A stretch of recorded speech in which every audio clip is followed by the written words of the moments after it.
Welcome back to MyFinJourney, the podcast where we unpack the mindset, money moves, and intentional decisions behind real financial transformation. Today's guest isn't just a leadership coach. She's a battle-tested architect of team transformation. Desiree Petrich is a best-selling author, keynote speaker, podcast host, and force in the world of leadership development.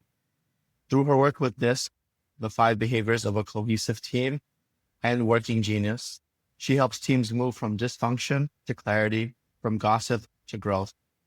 But what happens when the dysfunction isn't just in the boardroom, but in your own relationship with money, mindset, and self-leadership? In this episode, we go deep. We talk about her financial journey, the emotional toll of growth, and the uncomfortable truths most people avoid when it comes to wealth and leadership. If you're leading a team, building a business, or trying to take care of your own financial health, this is a conversation for you. Desiree, welcome to the podcast. Thank you. I feel like you made me sound a little bit more sophisticated than I am, but I appreciate that nonetheless.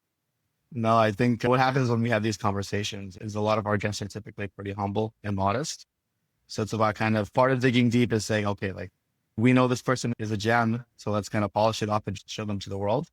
Because I think it's one of those things that, Desiree, as you share your professional story, I think a lot of people will resonate with the mentality that goes into really growing. So I really want to start the conversation by really having you share with us your professional journey and how it's shaped your mindset towards personal finance.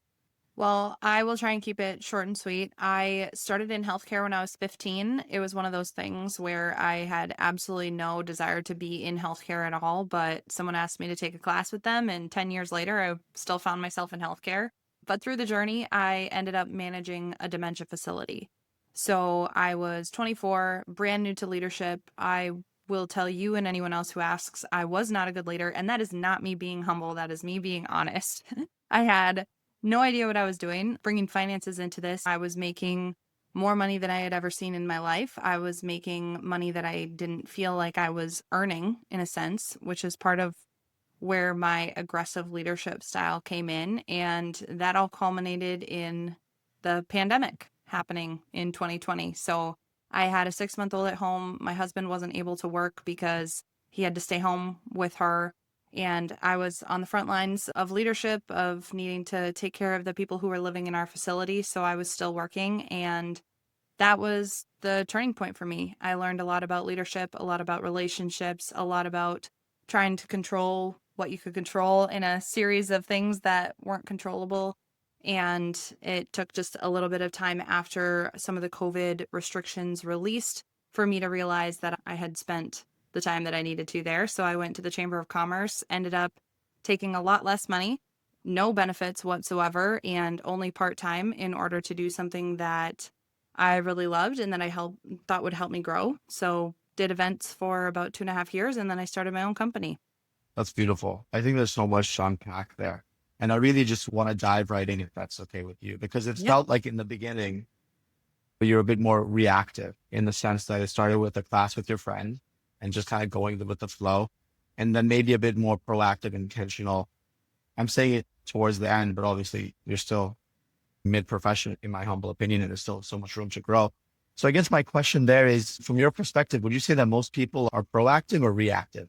I always say that there's a difference between being content and being complacent.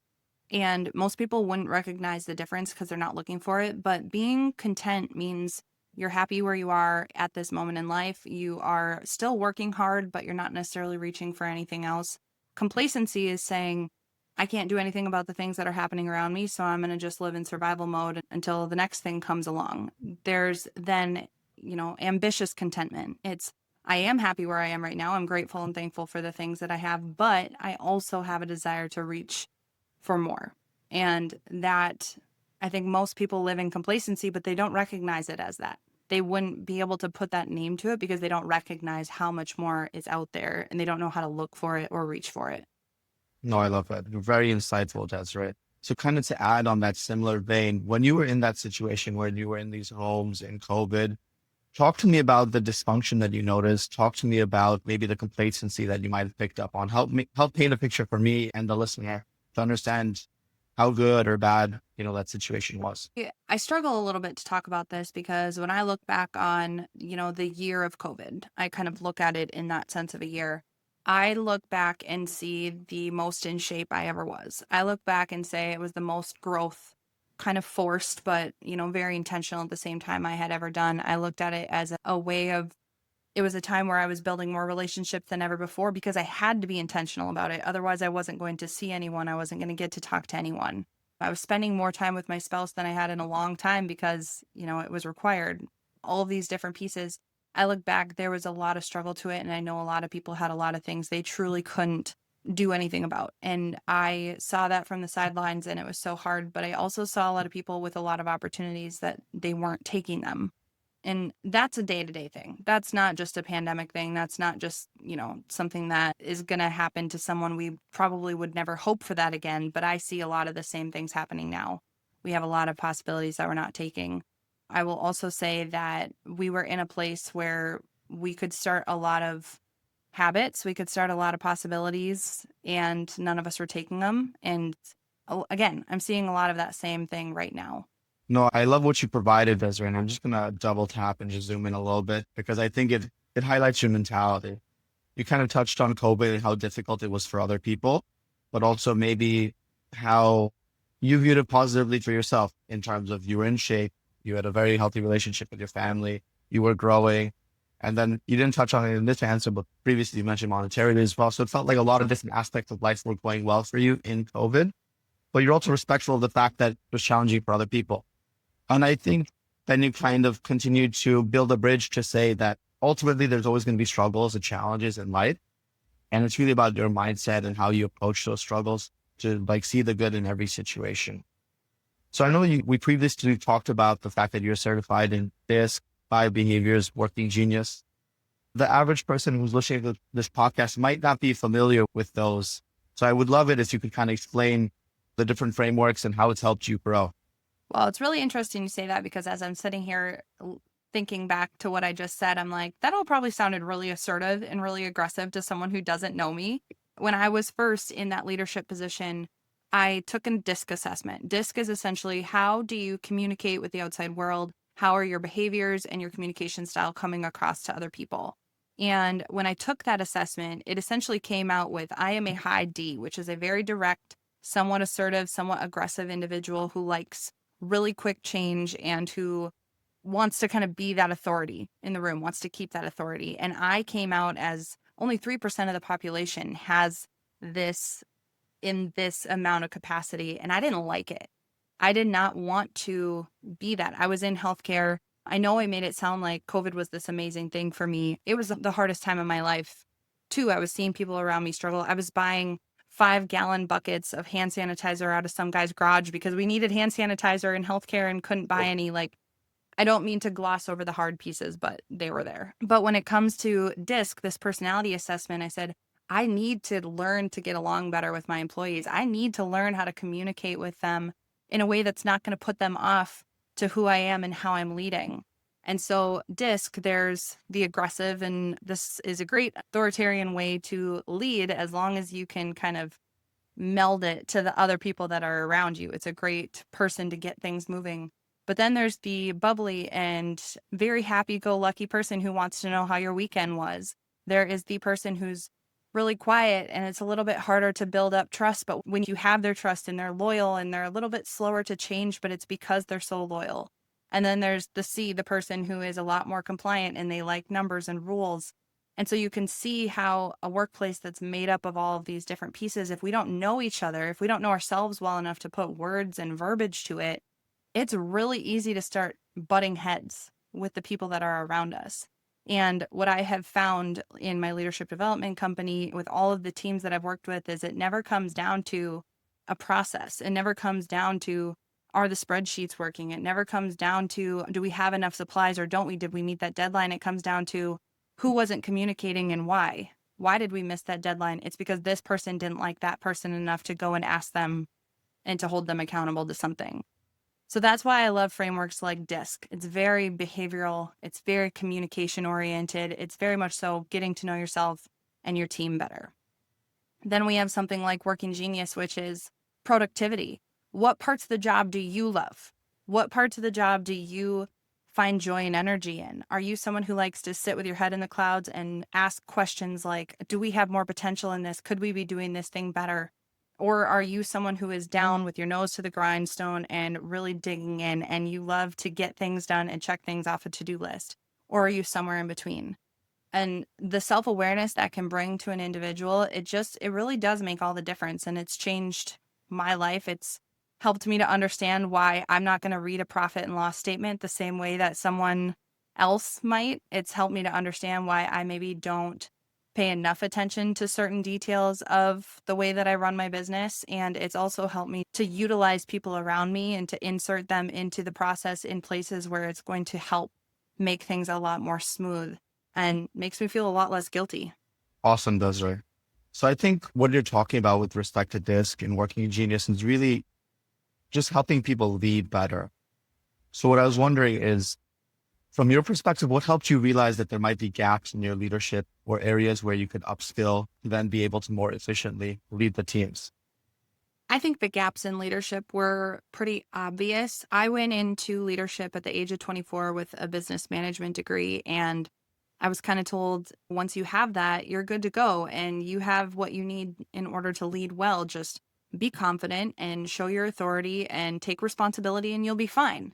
Yeah, that didn't work to the extent that I thought it was supposed to. I showed up and I was confident and I was my assertive self and I took responsibility. And I could tell that people didn't trust me. I could tell that no one wanted to confide in me. They didn't like when I walked into the room because I always had this mentality of needing to find what was wrong so I could fix it because that's what I thought a leader did. And you could just see the anxiety that came across people like, what is she going to say now? What is she going to make us do now? I sound like a tyrant. And honestly, looking back, I maybe kind of was a little bit. It wasn't intentional. It was with the best of intentions. But I could see the gaps in those relationships. I knew that if I wanted to get further in general, I needed to be able to relate to and speak to individuals better. So that's when I started picking up John Maxwell books, Simon Sinek books, Patrick Lencioni books, and really started to dive into the world of personal development and leadership. And it made all the difference. Previously, you mentioned that you were probably of that top 3% of people with a D, maybe a dominant type personality. Obviously, you probably didn't know that before doing the test. And maybe while doing the test, it kind of resonated and you realize you're answering everything similarly. And then you get your result and you're kind of like, a light bulb goes off. You're like, oh, hey, this makes sense.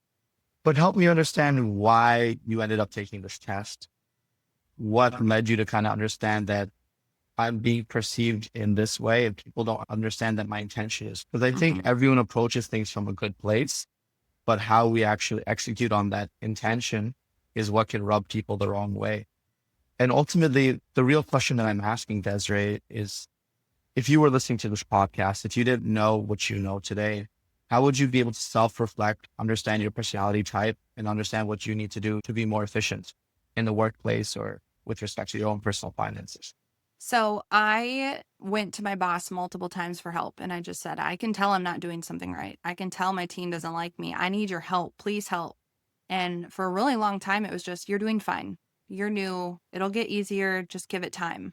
And eventually, I just remember going in and saying, it's not getting better. And I got my first, I think this was at about the year mark because I hadn't gotten any feedback from my team up until that point. And I got to my yearly review and I didn't like what they said. And that just, I finally said to my boss, I'm like, this is not an option. It's not getting better. You need to help me. And so he sent me the DISC assessment link and he said, here, take this. So that's what made me take the assessment. Getting the assessment back, I had two options. I could look at it and see what it said and put it in a desk drawer and never look at it again, which is what most people do because all of us have done some sort of personality assessment for work. I can just almost guarantee everyone's done at least one of them. There's hundreds of them. And I didn't take that route. I took the route of I'm going to read this, I'm going to take it to heart, and I'm going to figure out what I can do with it to make things better. So reading it, I said, relationships is the number one area I need to start on. I'm never going to be the C, the compliant, the read the directions, make sure the spreadsheet is exact, write a 5,000 page email because I want people to know the details. Like that's just not my personality. I knew I could try as hard as I could, but I would burn out if I tried to kind of gear towards that. So I said, my other option is I can gear towards this bubbly and interactive and friendly and talkative person. And so I started reading books on that specifically. And I knew that I could start to gear myself towards that if I put enough effort and energy into it. But I didn't want it to be disingenuous. I didn't want to just act that way. I wanted to have the mentality around, how is this actually going to help me? And how can I actually embody this person? And that's really where a lot of it came in. So I do have the opportunity, if anyone wants to take either DISC or Working Genius, they can go to intentionalaction.net/slash self-awareness. And it gives them an opportunity to take one of those assessments. And I will do a debrief with them of, I can almost guarantee, if I've never met you before, I can pinpoint the behaviors that you are doing in the workplace simply because of the self-assessment that comes back. I can almost guarantee it. That's how scary accurate some of them are. Kind of feels like someone followed you around and was taking notes.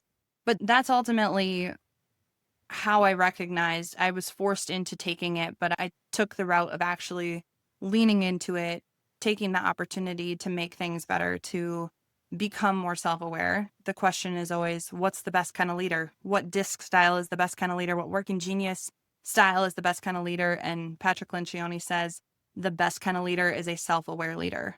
One who knows themselves, can put words to themselves. I don't like to use the word manipulate, but who can be diplomatic enough to relate to other styles in the way that, meets them in the middle, or potentially even all the way if necessary. And again, it's not disingenuous. It's genuinely you trying to get to know people better. I love the depth of that answer, Desiree. And I think that ultimately, when you read books like this, and the answer is that self-awareness is the best, it can be very deflating for the reader, because then they have to do the hard work of actually reflecting on yourself. Like for me, you're saying this, you're describing this, and you're saying you're probably a D. I'm probably a C, right? I'm that guy who's going to follow the rules, compliant, give me a box. I'm happy to play in it. And then you kind of realize, hey, there's a problem with that. If you're like very much one's, letter. And then ultimately it's, hey, is my personality type going to help me scale and grow? And how does that manifest itself in, let's say, the workplace or in my leadership style, et cetera? So for you, Desiree, and maybe for the audience, maybe other people are C types of personalities. I think you've touched on, the D type and how you upskilled yourself in terms of, maybe for those people who fit in more of that C type category, what are the typical blind spots that you see? Obviously, I didn't do the assessment yet. I'll include the link in the show notes. That way people can do it. But if you were to stereotype, if you were to put a C type person in a box, what are the typical problems they see, what you see for them? Because maybe they're coming to you for that self-awareness. And then ultimately, how do you help them course correct or solve for it? Not that anyone's broken or anything, but just to say that we're all looking to increase our operational efficiency. Yeah. So, you can see, I'm going to start this with a little bit of an understanding here. You can see that in certain industries, there are people with certain styles, especially when it comes to DISC. So think of like teachers, nurses, they have the S. They're the very loyal, the very stable, calm, cool, collected. They're the people who really want to help people, kind of that people pleasers.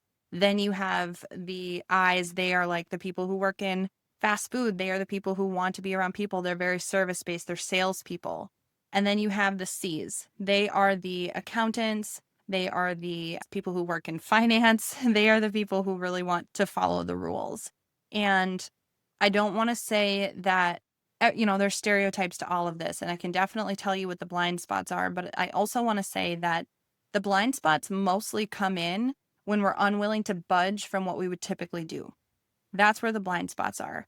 So when you think of a blind spot for someone with that C personality, they're very, I don't want to say stuck in their ways, but they are somewhat unwilling to change because they do mostly what they do based on rules, regulations, based on what makes sense. They read the description and the manual, and this is what it says to do, and I'm not willing to budge from what it says to do just because you think there's a different way. Or this is the way it's always been done and it's not broke, so why fix it? That type of personality, that kind of stereotypical, can be really hard to get along with for, say, someone with an I personality who's very, let's change this because I think this is a good idea and let's fly by the seat of our pants and let's, have a lot of fun while doing it and be super overly engaging and positive and optimistic. Not to say that people with C personalities aren't positive and optimistic, but they tend to have a little bit of a caveat like, yeah, but I see where this is going because I read the rules. So those are some of the blind spots. And like I said, it's not necessarily a bad thing. We need a combination of every personality because they're going to see the blind spots for each other. And as long as we trust each other enough to listen to where those blind spots might be affecting the overall goal, that's where the help is going to come in. But if we sit in our blind spots and we're unwilling to trust and to listen to the other people who do things different ways, that's when we start to become a nuisance, maybe a little bit of a problem. That's when we start to be that stereotypical, oh, he's a C or she's an I, and she's unwilling to sit down and actually look at the goal and try and focus and get there. Or he's unwilling to do something different and outside the box and to change something just because, we need to shake things up a little bit. So that's where some of the stereotypes, some of the blind spots come in, but it really is about communicating with each other that the problem ensues with those blind spots. And I feel like for me, Desiree, that's so educational in the sense that I would probably resonate more with like a C and an S. And I have certain partners who would resonate more with a D and an I. And we get along, we work well together. And fundamentally, when I choose partners, it's to choose people who have very strong in areas I'm not very strong in. Mm-hmm. So it's to build a very strong team. And I don't necessarily have entrepreneurs in my network that I think actively think of this and personality types when choosing who they work with. I think it's more of like a gut, and either I'm going to choose the same person as me, I'm going to choose somebody like the exact opposite as me for this mentality. So for you, Desiree, when you're thinking about blind spots, when you're thinking about personality types, how people approach problems, when you're thinking about like how you mold your child as well, who's probably, let's say, around 5.5 now. How does all of this play into like personal finance and the conversations you have around money, if you don't mind me asking? No, and I say that I struggle to talk about money only because my husband and I have a very different, in my opinion, a very different view of money than a lot of people. And as someone who's in personal finance, you might disagree with a lot of the ways that I think about things. And so I'm always a little bit nervous, but my husband and I are both entrepreneurs. We are both very much so, we own our house. It's a very little house. We own our used and very old vehicles. We have zero debt whatsoever. And we're very happy with that. And we don't have the mindset along the lines of needing to save a ton for the future. My mom died at 55, and it's been really hard for me to see the benefit of that when I can invest in my business now and we can do fun things as a family now. And I know that's maybe not the right way to think about it, but I am a high I. So that piece of, looking towards the future and being a little more strategic about things isn't always there. But I'd be curious to hear your thoughts and your takes on that, because I know it's not the standard or the typical or the thing that would be recommended to people, but it's the way that we've approached it and it's really worked for us. Yeah, so more than happy to jump into it. It's not necessarily normally how I take the podcast direction, but I think it's educational, so I will. First off, I'm not a financial advisor. I'm not a financial planner. This is just two friends talking on a podcast with the whole entire world. Very simply, it's to say like, own your space, own your identity, own yourself. Do the hard part that you mentioned for this, to say be self-aware, and then say, okay, hey, like we're entrepreneurs. We're investing in ourselves. I will tell everybody I specialize in investing in real estate. I make money for Mm-hmm. people passively, right? I tell everybody who is looking to invest in real estate or who's looking to grow or who's looking for mentorship, invest in yourself. And it can be annoying because people don't go through your journey, Desiree, to say, hey, I'm working for a company. I have a great job. I'm going to quit and work and change the world and make less money. And then to say, hey, I'm changing the world and this is not the most efficient way to change the world. I'm going to start my own business to change the world. At the heart of it, that's an entrepreneur. We're trying to change the world. And we're saying, hey, if I've solved this one problem, I will move to the next problem. And your problems can be massive or they can be small, but they're unique to you. So as an entrepreneur, you own your house, you own your cars, you have no debt. If you were talking to Dave Ramsey, he'd be like, thumbs up, you're killing it. Maybe start investing. If you're talking to me, to some degree, I'm like, why do you have no debt? Double down on your business, scale, hire people. What is the intention behind having no debt? But you said that, you already answered that to me. You said you're very happy. So the subtext there is, and I'll slow down just so this sinks in. The subtext is that if I had debt, it would probably cause me anxiety and it would probably impact my ability to work efficiently. So debt, even good debt, is bad. And these are things that people don't always know they're saying. Like, You pick up on disc things that I wouldn't pick up on because I'm not hyper intentional about that. I Mhm. pick up on personal finance things that people don't know about and think about. And then I think, okay, hey, how can I help this person? That's why I'm like an S&C, because it's always optimized to help the person understand their goals and build their goals around it. Because if you're saying, hey, I'm not really investing a ton, I'm not really saving for the future, I don't know if you need to. If your business is scaling, if your husband's business is scaling, if you're looking at it in its, recession resistance, or if you're looking at it and it's not recession resistant, then you say, okay, hey, like as problems arise, I'll pivot and we'll build a more robust business. And then the thing is, over time, you have more of a track record. So you can say, hey, I started this business post COVID. If there was another COVID, how would this plan out? How would this business survive? If you're planning for COVID and looking at the business continuity and the viability of your business, you're planning for a 1 in 100 year type event. And you're saying, and because it just happened and we lived through it, we would think like that, right? Like, the person who just left the '08 crisis would look at it and say, hey, if this happens, how will I be able to afford my house? Or the person who left the dot-com bubble will say, hey, do I have too much in the stock market? Right. So for you, Desiree, I would say, and for everyone on the call, it's really to optimize for what makes sense and to have conversations like this to stress test, does it actually make sense? Right. You're investing in your business to grow your business. Then maybe you add like a dollar cost averaging strategy in the S&P 500 in the stock market, or you add, real estate or whatever you want to kind of offset that.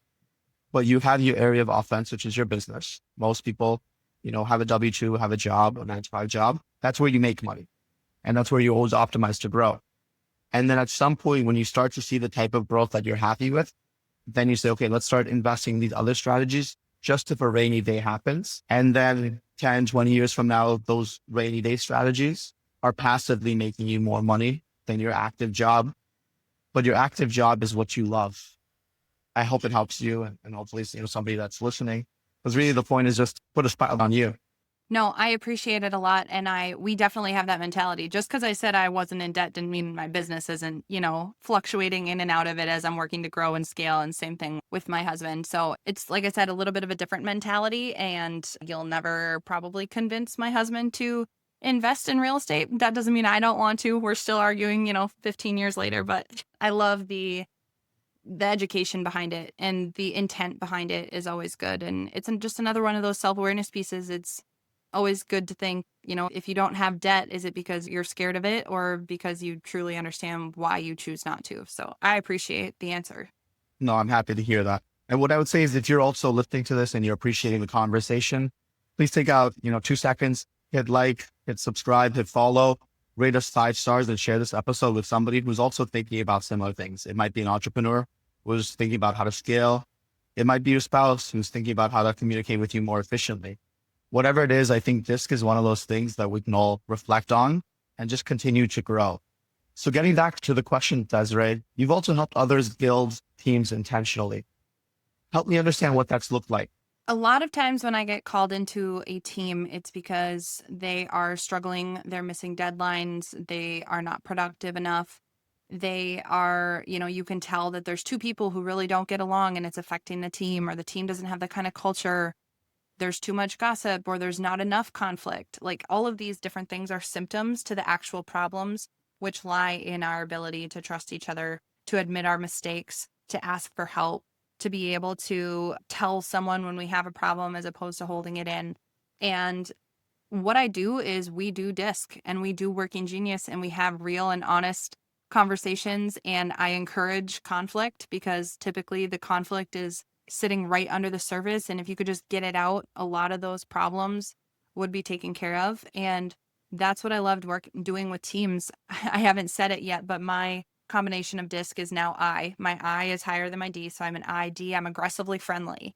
And that allows me to kind of say things that need to be said with a smile on my face and encourage other people to do the same. And it's been really fun to see teams transform. And a lot of the times there's a person on the team who doesn't want to be there or shouldn't be there.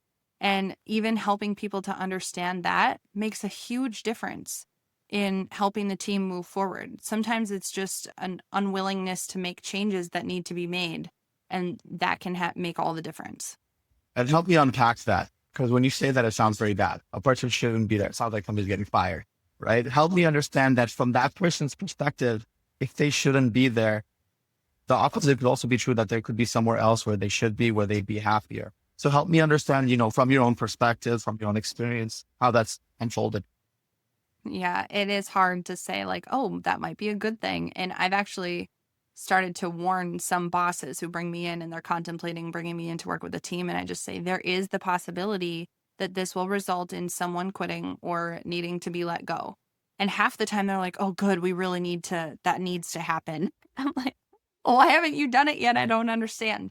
There's so much fear around causing that conflict. There's so much anxiety around being the person that puts someone into a position where they now need to figure out what to do next. And for that individual who knows they want to quit, it's still so much easier to stay comfortable than it is to go into a place of discomfort and then feeling like they're scrambling, where in reality, they might leave this place that they couldn't create a good cross section of the disc styles or the working genius styles. And that person just couldn't figure out where they fit. And this next position, it might be the most amazing thing that ever happened to them. But it just takes a little bit of that push to say, oh, I really am truly not happy here. And I often ask the question to people, I say, are you willing to do what it takes in order to make this work? And sometimes they just say no. They say, no, I'm not willing. And I say, you just answered your own question. That's great self-awareness. Now let's do something about that. They know the answer. 95% of the time, the company knows who needs to be let go. The individual knows they want to quit. And it takes that one little push in order for people to really, truly say it out loud. And I know it sounds like a bad thing. And I know people are like, oh God, make sure Desiree doesn't come into my team.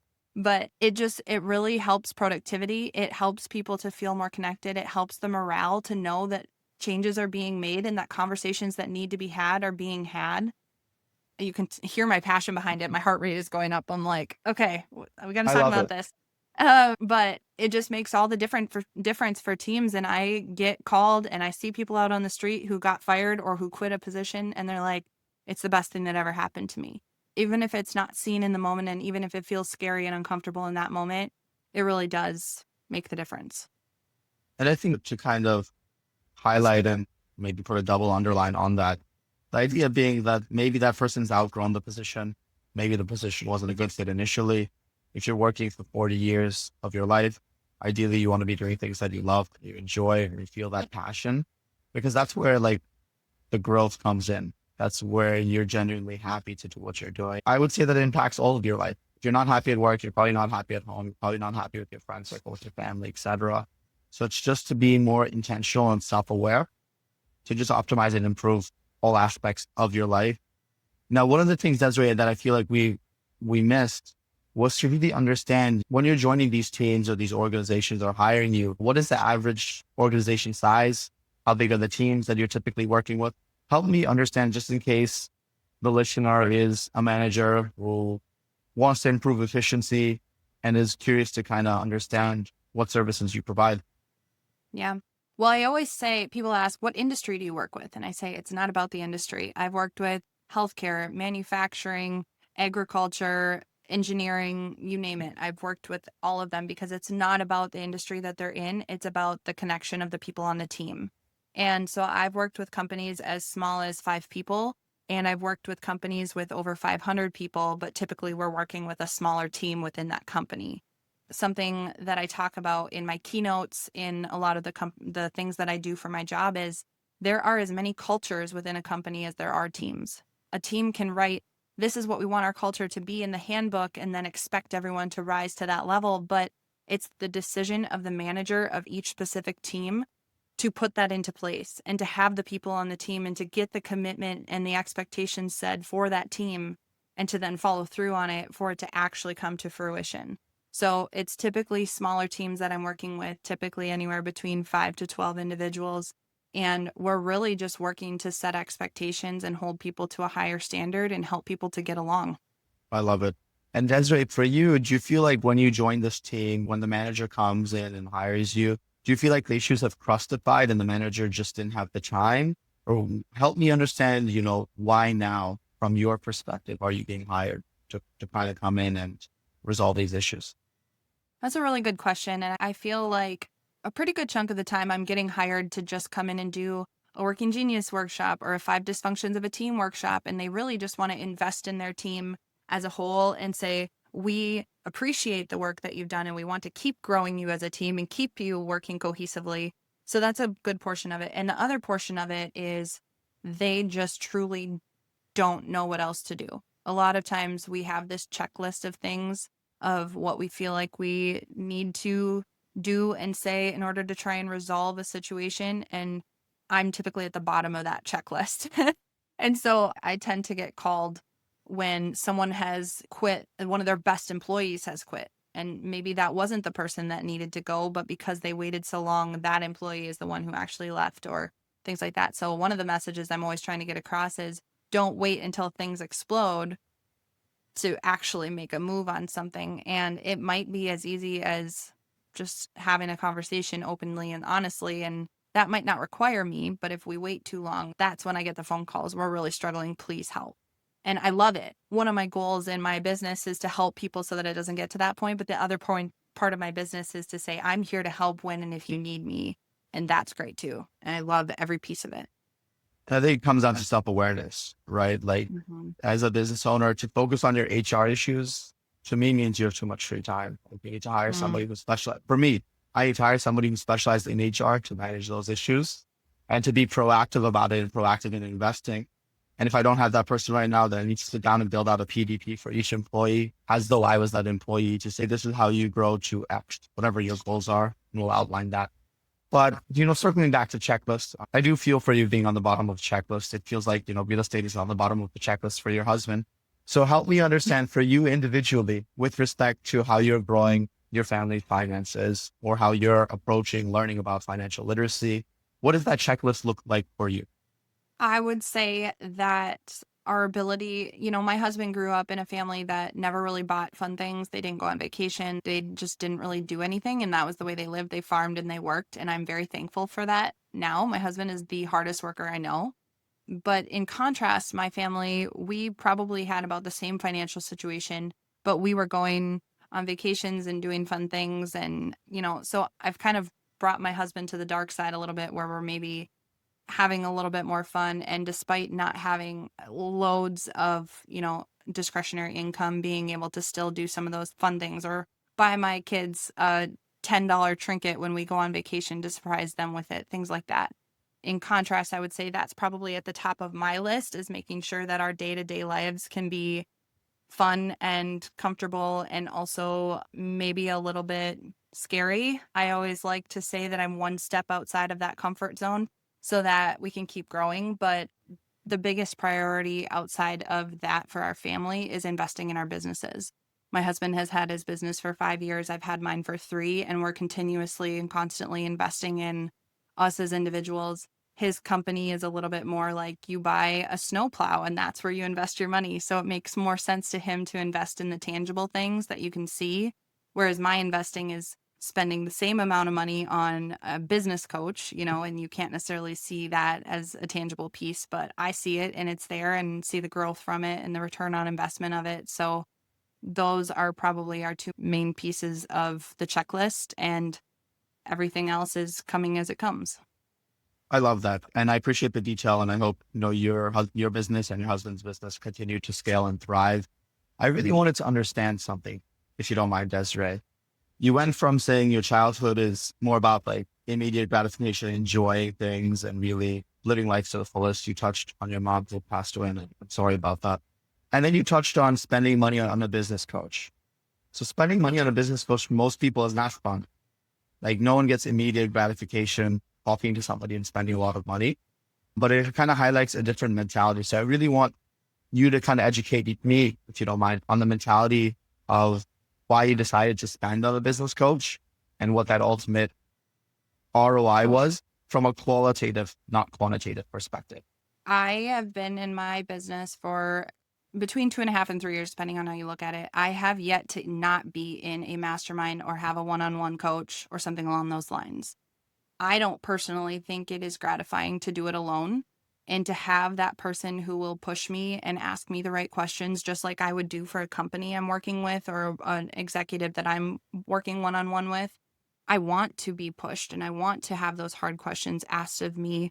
And we've already determined that I'm not a C. I'm not someone who can have a checklist and do it. I need to be held accountable to someone. That's self-awareness on my part of knowing that if it were just left up to me, there's a very good chance it wouldn't happen. I'm very much so a person, a people to people, a relationships oriented type of person. So for me, the return on investment of having a business coach is even if I spend more money than I have in that moment, knowing that at the end of the 3 months or 6 months, I am going to be further in my self awareness. I'm going to be further in my business intelligence and understanding how to actually continue to grow and to scale something. I'm going to be pushed to hire a team member before I'm ready because, that's the mentality that a business owner who's growing is going to have. Those aren't things that I would necessarily determine for myself. That's where the return on investment of having a business coach comes in for me. Someone who is just as invested in my success as I am and someone who will push me to get there. I love that. 'Cause I also have a business coach, and it's like the last thing I would have thought that I would spend on. And then you Isn't meet somebody, you're like, oh, this guy is really good at what he does. Let me talk to him. Let me figure out. Let me understand. Because it's also about finding the right fit. And it kind of leads me to my next question, Desiree. Do you feel like everyone needs to be held accountable? 100%. So I have a keynote called From Good People to Great Teams, how awareness, accountability, and energy lead to a winning culture. And the number one piece of that is accountability. If we don't set higher expectations, we will never get anywhere as individuals. We won't get anywhere as teams because if we lower the bar for comfort, we lower the bar for everything else. We have to raise the standard. It starts with raising it for ourselves because we can't expect something for someone that we're not willing to put in the time and energy and effort for ourselves. But the minute we set that bar, we essentially give ourselves permission to then hold other people to that same level. And that needs to continue to rise. Otherwise, we're hypocrites if we think anyone should do anything more than what we're willing to do. So accountability is number one for ourselves first and then for others. That's really powerful. And I think it really highlights the importance to lead by example. Earlier, you mentioned about conflict and when you come into a company and how conflict typically it gets louder until it can't be ignored. What do you think people are doing with respect to their personal finances that they're ignoring that then explode later on? That's a great question. And I don't know that I'm knowledgeable enough to answer it, but what I will say is that in my experience, and I think it's part of why I'm so passionate about, living within your means and why we buy used cars and why we have a smaller house is I've seen people invest in cars that they know they will never be able to afford and houses and toys, ATVs, boats, campers, all the things. And then 6 months, a year down the road, they have to sell the thing. And then they're sad because they didn't have the money and they knew they didn't, but they wanted the thing. And so I think that a lot of times we hate our jobs. And so we're trying to have more fun outside of our jobs.